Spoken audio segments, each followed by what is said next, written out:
The Project Management Resource Network helps you lead projects and provides you with the essential tips and tools for optimal performance. In this video, we'll be discussing project communication.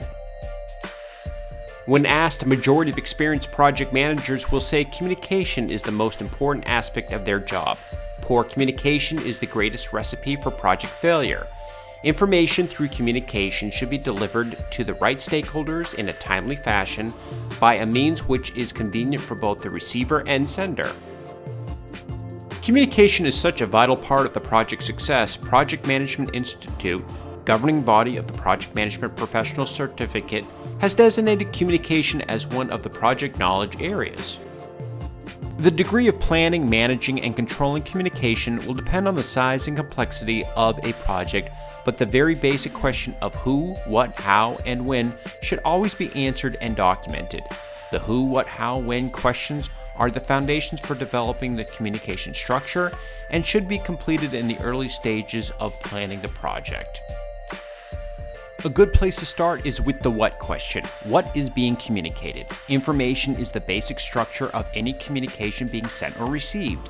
Types of information being communicated on a project can be categorized in many ways, such as an issue, decisions, and events, all of which are examples of what is being communicated. Defining what kind of information is being communicated will assist in the succession questions of who, how, when. If the what is being communicated is defined, then the decision of who and how information should be sent or received is easier to identify. For example, if a project decision is confidential, such as salaries, then identifying who to communicate with becomes clear. The who part of communication is typically broken into two parts, sending and receiving. Who is developing and sending the communication, and who is receiving and interpreting the communication. Who can be defined as a person, a group, teams, or organization.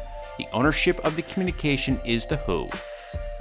This applies not only to the ownership of sending of communication, but also to the receiving of the communication. For example, communication pull is a form in which communication is delivered. The responsibility or ownership to pull communication is assigned to who is receiving the information. The next question is how. Delivery and reception is the how to communicate. Communication can be delivered and received in a number of ways, such as emails, websites, virtual meetings, phone calls, in person, video monitors, flyers, and newsletters, to name just a few. The project can span multiple time zones and encompass many countries, so how to communicate will depend on the size, length, and complexity of the endeavor. The communication can be divided into two sections, pull and push. When communication is classified as pull, this means the information is available for the end user, but the user must go to a source location like a website, for instance, to obtain or pull the information. When communication is pushed to stakeholders, the information being delivered is presented in emails or newsletters. The communication is being pushed out. The when in communication is a time or delivery date. The frequency of communication needs to be appropriate for the type of information. Too much information all the time creates static, and the purpose of the communication will be lost. End users or stakeholders will need to know when the communication will be sent, and the originator of the communication will need to have a deadline or delivery date.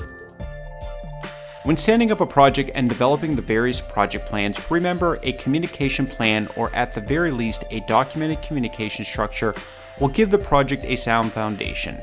Answering the what, who, how, when questions of communication will be essential for project success.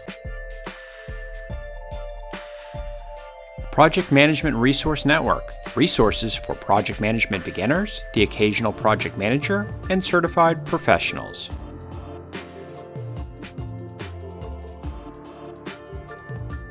For more information, visit pmresourcenetwork.com.